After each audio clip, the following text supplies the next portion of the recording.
So finally guys MongoDB के tutorials start हो चुके हैं प्रोग्रामिंग एक्सपीरियंस चैनल पर। और ये ट्यूटोरियल्स जो होंगे काफी ऑसम होने वाले हैं, क्योंकि ये आपकी इतनी हेल्प करेंगे।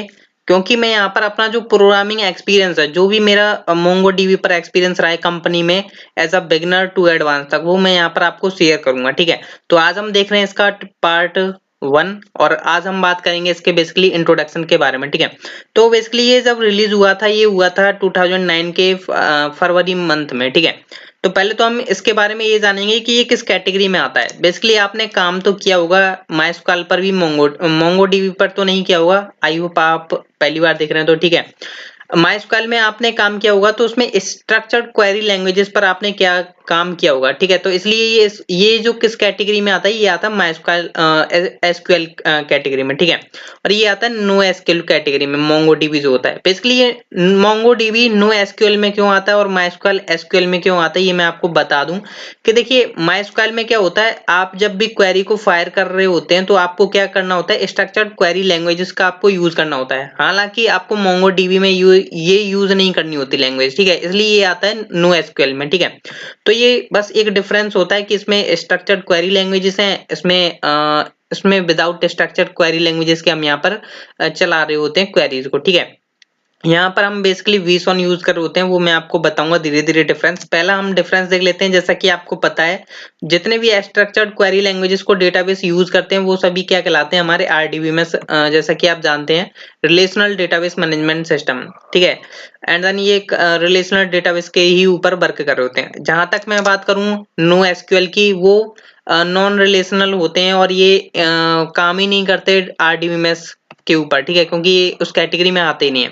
ये बेसिकली क्या होते हैं, डॉक्यूमेंट ओरिएंटेड होते हैं। डॉक्यूमेंट ओरिएंटेड क्या होते हैं, वो मैं आपको बताऊंगा, जो कि हमारी कुछ इंपॉर्टेंट बातें हैं जो कि मैं आपको लास्ट में बताऊंगा। और काफी इंपॉर्टेंट होने वाला लास्ट का ट्यूटोरियल, मतलब लास्ट का जो पार्ट होगा। ठीक है, तो ध्यान से देखिएगा, समझिएगा। तो जो मोंगोडीबी है वो हमारा क्या है, basically document oriented database management system है। ठीक है, यहाँ पर ये RDBMS है, ये हो गया आपका DOVMS। ठीक है, तो ये आपको ध्यान रखना है। तो document oriented database management system है DODMS। ठीक है, एंड देन नेक्स्ट पॉइंट की मैं बात करूं, देखिए ये एक डेटाबेस है, जैसा कि आपको पता है, this is a database MySQL. ठीक है, मैंने एक एग्जांपल लेकर के चला हूं, हालांकि ओरेकल वगैरह भी होते हैं। एंड देन मैं नोएसक्यूएल की बात करूं तो this is a database MongoDB. तो देखिए दोनों ही आपके डेटाबेसेज हैं, बस फर्क कहाँ पे आ जाता है, फर्क आ जाता है इनके अंदर के स्ट्रक्चर का, कि ये किस किस वे में आपके डेटा को स्टोर करके रखते हैं। हालांकि माइस्क्ल जो करता है वो उसका अलग स्ट्रक्चर है, मोंगोडीबी का अपना अलग स्ट्रक्चर है। मतलब हैं दोनों डेटाबेस ही, पर इनके स्टोर करने की कैपेसिटी, रीडेबिलिटी, फास्ट और सिक्योर कितना है, तो इन दोनों के ऊपर भी डिपेंड हो जाता है। हालांकि दोनों ही डेटाबेसेस हैं। ठीक है, एंड देन नेक्स्ट बात करूं तो it store data as a form of table. ठीक है, जो भी हमारे RDBMS होते हैं वो बेसिकली क्या कर रहे होते हैं, as a form of table क्या कर रहे होते हैं, डेटा को स्टोर कर रहे होते हैं। लाइक मैं यहाँ पर अपने डेटाबेस को दिखाऊं तो ये क्या बेसिकली आपको टेबल ही दिखाई दे रहा है। हालांकि आपको दिखाने के लिए ये शो कराई जाती है टेबल्स के रूप में, यहाँ पर हमारा डेटा शो रहा है। हालांकि ये बेसिकली रोज में मतलब रो वाइज शो रहा होता है, और काफी अच्छा होता है ये। आपको इससे इंटरेक्ट करने में काफी हेल्पफुल लगता है आपको, क्योंकि यहाँ पर एज अ ट्रीट होता है आपको टेबल। ठीक है, तो इसलिए आपको ये बढ़िया लगता है, मतलब इसमें काम करना आपको इजी लगेगा। बट यहाँ पर मैं अगर नोएसक्यूएल की बात करूं तो मोंगोडीबी क्या करता है, stores data as a form of documents. ठीक है, ये थोड़ा आपको देखने में अजीब लगेगा, और अगर आप माइस्क्ल वगैरह यूज करते आ रहे हैं तो आपको ये थोड़ा देखने में अजीब लगेगा। ये क्या कर रहा होता है, बेसिकली एक जेसन फॉर्मेट में डेटा को स्टोर करके रखता है। ठीक है, उस पर आप जैसे ही धीरे धीरे काम करेंगे तो आपका हाथ बन जाएगा और आपको भी ये भी अच्छा लगने लगेगा। पर फिलहाल में हम और पॉइंट्स देखते हैं।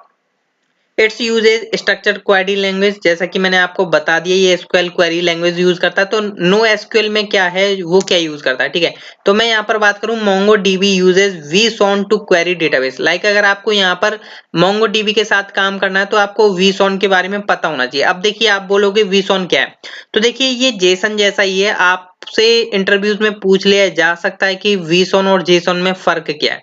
VSON क्या होता है, बाइनरी जेसन होता है, और जेसन होता है आपका सिंपल जेसन, आपको जानते हैं जावास्क्रिप्ट ऑब्जेक्ट नोटेशन। और ये मैं आपको बता दूं, ये एक मतलब एक साइट है ऐसी की, तो यहाँ पर आपको बताया गया है जेसन एंड विसन के बारे में। तो यहाँ पर देखिए जेसन को बीसन में कैसे किया गया, तो यहाँ पर देख सकते हैं कुछ कंसर्न्स हैं। इन 3 कंसर्न की वजह से यहाँ पर हमें विसन दिया गया है मोंगोडीबी में, ठीक है, मतलब इसलिए इंटरनली यूज किया जाता है विसन, ठीक है। तो यहाँ पर देख सकते हैं पहला जो कंसर्न है, JSON is a text-based format and text parsing is very low, वो सॉरी स्लो। तो ये देख सकते हैं कि टेक्स्ट बेस्ड फॉर्मेट होता है इसका, एंड देन जो पार्सिंग होती है वो काफी स्लो है, ठीक है। And then JSON readable format is far from space efficient another database concern, ठीक है। तो ये भी आपको एक कंसर्न मिला, ठीक है। तो इन तीनों कंसर्न को यहाँ पर सॉल्व किया गया है, इसलिए हमें यहाँ पर विसन यूज करने दिया गया है मोंगोडीबी में, ठीक है। तो Jason only support a limited number of basic data type. तो जो जेसन होता है ना, उस पे आप कुछ ही डेटा टाइप्स यूज कर पाते हैं, लाइक स्ट्रिंग, नंबर। हालांकि बीसन में क्या है, आप कई तरह के डेटा टाइप्स यूज कर पाएंगे। अगर मैं नीचे आपको बताऊं तो यहाँ पर देख सकते हैं what is BSON. BSON simply stand for binary JSON, जैसा कि मैंने आपको बताया बाइनरी जेसन होता है। हालांकि ये जेसन ही होता है, पर आपको लगे बोलना ऐसे है इंटरव्यूअर के सामने कि हाँ जी ये विसन के फॉर्म में डेटा सेव कर रहा होता है, ठीक है। हालांकि आपको देखने में जेसन ही लगेगा और जेसन ही की तरह ही यहाँ पर डेटा को स्टोर करता है, ठीक है। It was invented to be BSON binary structure encoded type length information, मतलब काफी इसके अच्छे खासे फीचर्स हैं। तो अगर आप यहाँ पर देखें, डज मोंगोडीबी यूज विसन और जेसन, ठीक है, ये काफी इंपॉर्टेंट क्वेश्चन हो जाता है, इंटरव्यूज में पूछ लिया जाता है।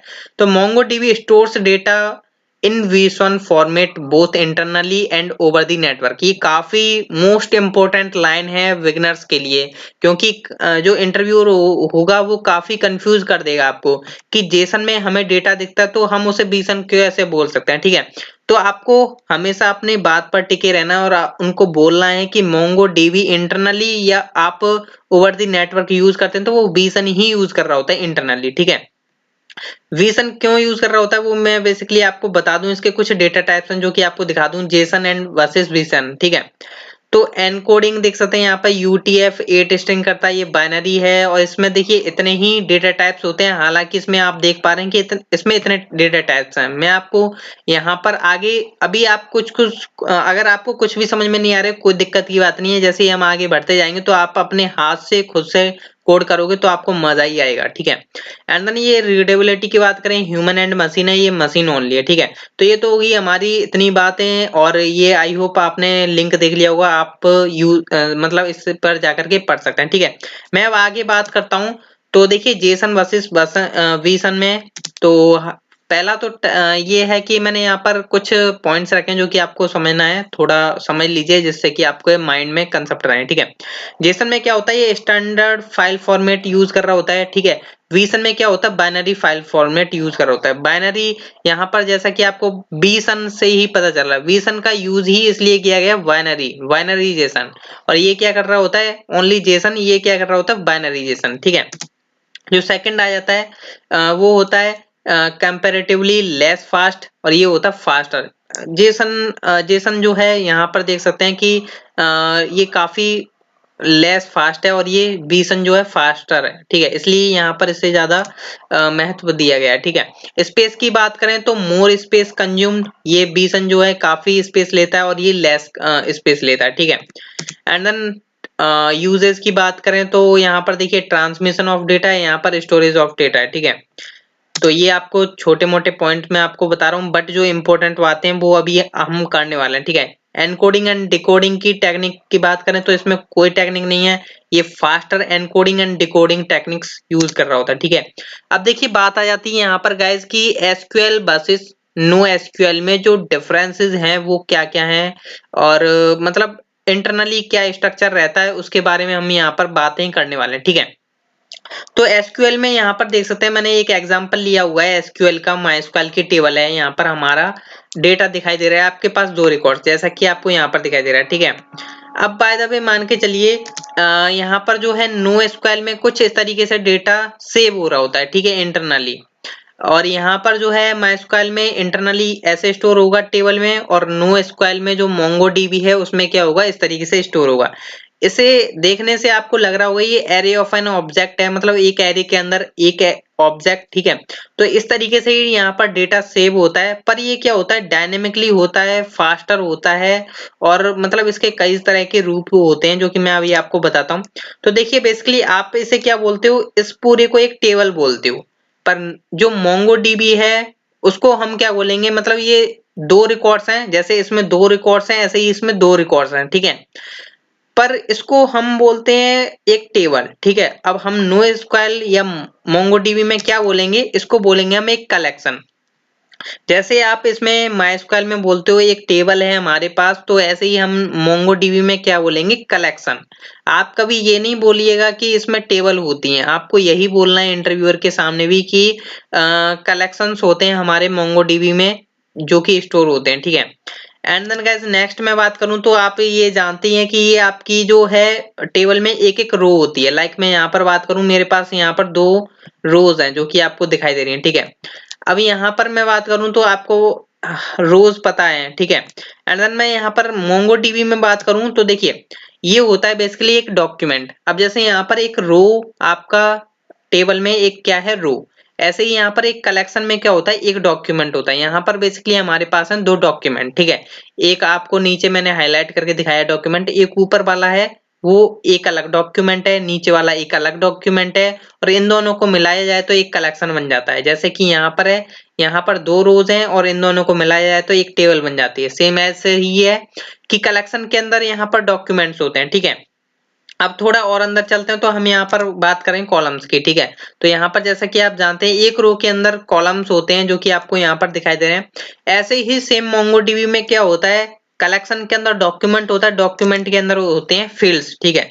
जो कि आपको यहाँ पर दिखाई दे रहे हैं, name, email, mobile number, is admin ID, ये बेसिकली क्या है, फील्ड्स हैं। जैसे आपके यहाँ पर दिखाई दे रहे हैं कॉलम्स हैं, ऐसे ही यहाँ पर क्या है गाइस, फील्ड्स हैं। अब देखिए यहाँ पर थोड़ा इसकी मैं और एफिशिएंसी की बात करूं, लाइक बाय द वे मान के चलिए आपने क्या किया, यहाँ पर मैं MySQL में बात करूं, आप ऐसा नहीं कर पाओगे जिंदगी भर, क्योंकि यहाँ पर ऐसी फैसिलिटी प्रोवाइड ही नहीं की है जो मोंगोडीबी में प्रोवाइड की है, ठीक है। इसलिए हम मोंगोडीबी को फास्टर, एफिशिएंट एंड देन काफी बढ़िया बोल रहे हैं। देखिए यहाँ पर क्या है, लाइक मान के चलिए मैं चाहता हूं अभी मेरे जो कॉलम्स हैं यहाँ पर आईडी, नेम, ईमेल, एमएनओ, जो कि आपको यहाँ पर भी दिखाई दे रहे हैं, ठीक है, टेबल में। अगर बाय द वे मान के चलिए मैं चाहता हूं कि जब मेरा नया रिकॉर्ड आए तो मेरा कॉलम एक और बढ़ जाए, ऑटोमेटिकली बढ़ जाए। लाइक अभी क्या है, मेरे पास 4 कॉलम्स हैं, मैं चाहता हूं 5 कॉलम्स हो जाए मेरे जब दूसरा रिकॉर्ड एंटर हो। क्या आप ऐसा कर सकते हैं MySQL में या कोई भी एक RDBMS डेटाबेस में? नहीं कर सकते, ठीक है। बट ये फैसिलिटी आपको MongoDB प्रोवाइड करता है। बाय द वे मान के चलिए आप ऊपर वाले डॉक्यूमेंट को देख रहे होंगे तो ऊपर वाले डॉक्यूमेंट में कुछ फील्ड्स ज्यादा हैं, हालांकि नीचे वाले डॉक्यूमेंट में आप देख पा रहे हैं कुछ फील्ड्स कम है। तो ये फर्क हो जाता है, मतलब आप ये नहीं कर सकते यहाँ पर, मतलब ऐसा मतलब ऐसा आप MySQL में नहीं कर सकते जो मोंगोडीबी में कर सकते हो, ठीक है। लाइक यहाँ पर जो है फ्लेक्सिबिलिटी नहीं है कॉलम्स को इंक्रीज एंड डिक्रीज करने की। आपने एक बार यहाँ पर स्पेसिफाई कर दिया MySQL में तो वो हमेशा उतनी ही वैल्यूज यहाँ पर स्टोर करवाएगा, ठीक है। हालांकि यहाँ मोंगोडीबी में क्या होता है, आप एक अलग डॉक्यूमेंट में कितने भी फील्ड्स ऐड कराओ, सेकंड वाले डॉक्यूमेंट्स में जब आपका दूसरा डेटा आ रहा है आप उसमें और ज्यादा फील्ड्स ऐड कराओ या कम फील्ड्स ऐड कराओ। लाइक ऐसा भी हो सकता था मोंगोडीबी में कि मैंने पहले डॉक्यूमेंट में, पहला जो डॉक्यूमेंट है उसमें 1 2 3 4 5 6 मेरे फील्ड्स हैं, जिसमें से मैं बस एक ही फील्ड रखता, और जब मेरा नेक्स्ट डॉक्यूमेंट इंसर्ट होता तो मैं उसमें क्या करता, 2 3, अगर मेरा और डेटा इंसर्ट हो रहा है तो मैं उसमें और बढ़ा सकता हूँ और घटा भी सकता हूँ, मैं चाहूँ तो कुछ भी नहीं रखूं। तो ऐसा यहाँ पर हम रख सकते हैं मोंगोडीबी में, इसलिए हम इसे थोड़ा फ्लेक्सिबिलिटी बोलते हैं। मतलब ये थोड़ा फास्ट भी है, काफी अच्छा है और आपको पसंद भी आएगा, और हमारे ट्यूटोरियल्स काफी एडवांस तक जाने वाले हैं क्योंकि मैं यहाँ पर अपना पूरा एक्सपीरियंस शेयर करने वाला हूँ। अगर आपने मेरा एक ट्यूटोरियल देखा हो जो कि आपको आई बटन पर मिल जाएगा, जिसमें मैंने आपको बताया कि कंपनीज में हम कैसे काम कर रहे होते हैं मोंगोडीबी के साथ, ठीक है। जिसके लिए आपको एक्सप्रेस एंड देन नोड के बारे में आपको पता होना जरूरी है, तभी आप MongoDB पर काम करिएगा, क्योंकि हम यहाँ पर इसका फ्रेमवर्क यूज करेंगे एक Mongoose, जो कि हम नेक्स्ट ट्यूटोरियल में हम देखने वाले हैं बेसिकली इसका इंस्टॉलेशन काफी इंपॉर्टेंट रहने वाला है, तो जरूर देखिएगा। तो जब तक के लिए हमारे चैनल को सब्सक्राइब करें, शेयर करें, वीडियो पसंद आई है तो लाइक जरूर ठोकिएगा। सो मिलते हैं हम नेक्स्ट ट्यूटोरियल में, जिसमें हम देखेंगे इंस्टॉलेशन कैसे किया जाता है हमारे MongoDB का। So guys, thank you.